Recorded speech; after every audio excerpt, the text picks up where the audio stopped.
Так, бүгінгі сабақта біз USDT-ді қалай алып, оны қалай сату керек жолын үйренеміз. Ол үшін міне главный бетте тұрамыз. P2P торговля дегенді басамыз. Осы жерде осылайша сіздердің ең бірінші рет, алғаш рет кіріп тұрсаңыздар, егер бұл бетке там бетінде подтверждение бірдеңке сұрауы мүмкін, окей деген сияқты галочкаларды жалпы басып жіберсеңіздер болады. Төбесінде оң жақ шетінде қарасаңыздар, осы жерде KZ деп тұрады. Сіздерде енді мүлдем ештеңке тұрмауы мүмкін. Осы жерге KZ деп бірінші жазып аласыздар. KZ.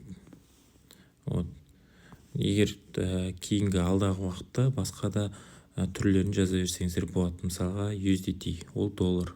USD-ні жазсаңыздар, яғни доллар ол. Доллармен егер сататын болсаңыздар. Жалпы бірінші KZ-ге қойып, қазір біз теңгені қалай алып сату керек екенін үйренеміз. Яғни бізде монета ол USDT-да тұрады, крипто. Жалпы бізде осылай сатып алу үшін купить деп тұрады. Бізде қазір тейкер болып сатып аламыз. Яғни бұл тейкердің жұмысы. Қараңыздар. Алдағы сабақтарда тейкер дегенне, мейкер дегенне жалпы оны айтып өтетін болам. Пока что сіздер ең бірінші тіркелген кезде тек қана алып сатуды үйрену керексіздер, және де 20 рет алып сату керексіздер.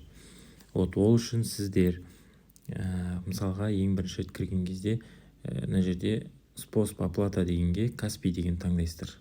Подтвердить и фильтр дегенге кіріп аласыздар. Жалпы осы жерде міне 5000 теңге деп жазасыздар. Бұл жерде ең минимальный сумма ол 5000 теңге сатып алу керексіздер. Яғни 5000 теңгеден төмен ақшаға сіздер сатып ала алмайсыздар. Ары қарай уже шектеу жоқ.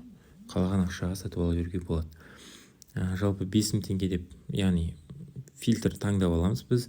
Каспий таңдасаңыздар болады, немесе кез келген банк таңдай берсеңіздер болады. Мына жерде Қазақстан банктерінің барлығы бар.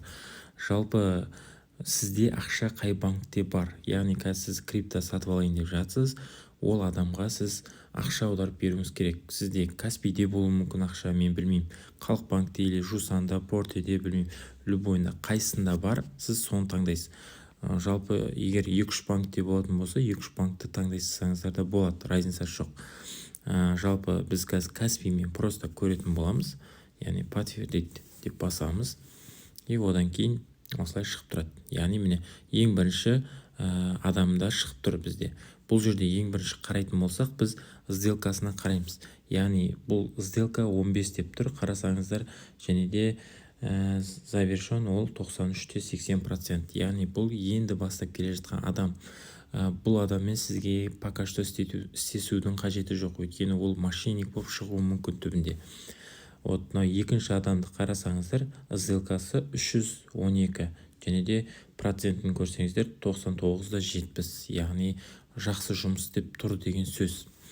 Жалпы бұл адам 5000 теңге мен 21000 теңге арасында сатып тұр. Бұдан көп сатып тұрған жоқ. Лимиттер астында жалпы көрсетіліп тұрады. Сіз осыдан қазір сатып алатын боламыз. Купить деп басамыз ол үшін. Мына жерге за крипто деп жазсақ болады, яғни криптаның санын жазсақ болады. Мысалға 1000 USDT деп жазатын болсақ болады. Яғни оның суммасы шығып тұрады 468 000 теңге деп, например. Бірақ біз қазір криптаның санын емес, біз ақшаның санын білеміз. Яғни біз 5000 теңге сатып аламыз. 5000 теңге сатып алатын болсақ, бізге қанша крипта түседі? Бізге 10,68 крипта түседі. Міне астына қарасаңыздар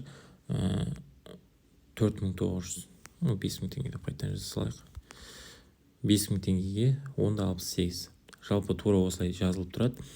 И астыңғы жағында условия деген кіретін болсақ, біреулер условия деп жазып тұрады. Мына жерде отретелиться не принимайын деп жазып қойған. Көрсеңіздер. Тура осылай, яғни бұл не деген сөз? Яғни сіз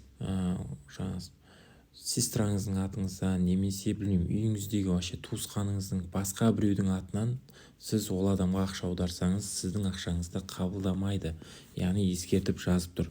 Бұл жағдайда негізі ешкімге басқа біреудің атынан жіберуге болмайды. Тек қана өзіңіздің атыңыздан ғана. Каспий болса да, Жусан банк болса, кез келген банк ол өзіңіздің атыңызда болу керек. Ақша жіберетін кезде именно. Түсінікті деп ойлаймын. Жалпы біз ары қарай кетейік. Купить деп басамыз. Ары қарай сатып алу үшін уже бұл сатып жіберді ғой деймін, уже бізде шықпай тұр. Енді келесі объявлениені көреміз, ол уже сатылып кетті бізде. Мынау уже 100 екінші сделкаға қарайтын болсақ 145 деп тұр, 96 тоже нормально. Негізі 90-нан төмен түсіп кетпеген болса болды, сатып ала берсеңіздер болады. Жалпы мынау біраздан бері жұмыс істеп жатыр деген сөз. Купить деп басамыз, 5000 теңге деп жазамыз. И мына жерде қарасаңыздар Каспий, Home бәрін көрсетіп тұр, бірақ біз тек қана Каспиймен сатып аламыз деп көрсеттік. Купить деп басамыз. Вот мына жерде сіздер чат бар, чат деген болады, чатқа уже жазып жатыр бізге. Вот мына жерге чатқа общем жазып қойған.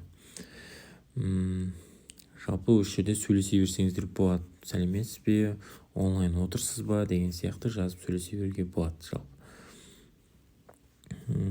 қазақша жазсаңыздар да болады, орысша жазсаңыздар да болады. Қазақша жазсаңыз, егер орыстар болатын болса, өздері там ары қарай Google переводчикқа аударып алса да сізге қазақша жауап беруге міндетті. Жалпы олар өздерінің жұмыстарын жасайды. Негізі орысша жазып сөйлесе берсеңіздер деп болады. Жалпы ары қарай біз не істейміз? Каспийдан төлеу үшін совершить платеж дегенді басамыз. Осы жерде міне Каспий, банк, центр кредит, Home деп шығып тұр. Осы банктерге де аударып берсек болады. Бірақ біз Каспий мен центр кредитке аударып бермейміз. Бізде центр кредит банк болса, солардың осы кісінің центр кредит банкіне ғана аударып береміз. Бізде Каспийде көрсетіліп тұр, яғни тек қана біз Каспийға аударып береміз. Каспийде көрсетіліп тұрғаннан кейін міне бізде аударатын сумма міне мына жерде жазылып тұр, 5000 теңге, ол түсінікті, өзіміз жаздық. Одан кейін мына жерде имя покупателя Кристина деп шығып тұрады. Жалпы номер банковский счета шығып тұр.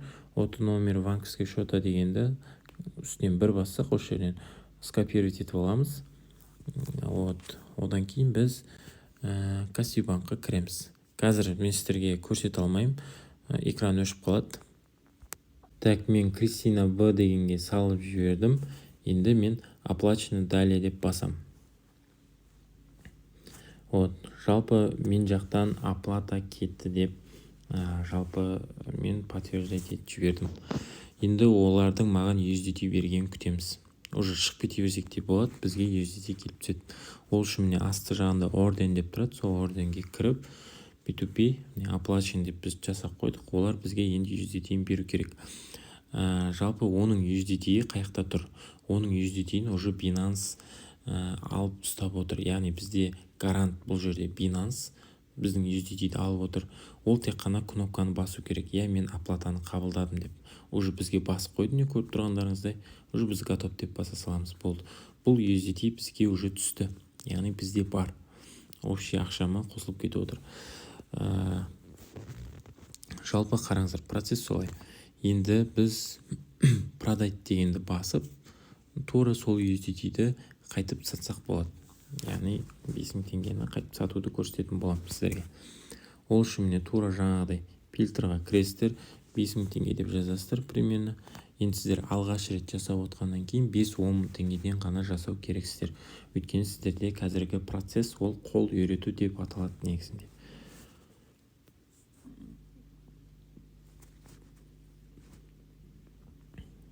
Тура міне мерчант деген аккаунт тура осылай болады. Міне галочкасын көрдіңіздер ме? Сары галочка тұрады осылай. Бұл мерчанттар. Осыларға продать деп басамыз. Бұл уже өте сенімді деген сөз. Біз уже қайтадан 5000 теңге деп жазамыз. 5000 теңге деп жазғаннан кейін мына жерде біз Каспий банкты көрсеткеннен кейін Каспий банк таңдаймыз. Сіздерде осы жерде міне таңдалмай тұруы мүмкін. Ең бірінші рет үстін бассаңыздар осы жерде шығып тұрады сіздерде. Болмаса добавить деген кнопканы басып жасайсаңыздар да болады. Бірақ сіздер алдыңғы сабақта сіздер Каспий банкты тіркеп қойдыңыздар деп ойлаймын. Сол үшін де сіздерде осы жерде шығып тұрады. Егер тіркемеген болсаңыздар шықпай қалуы мүмкін.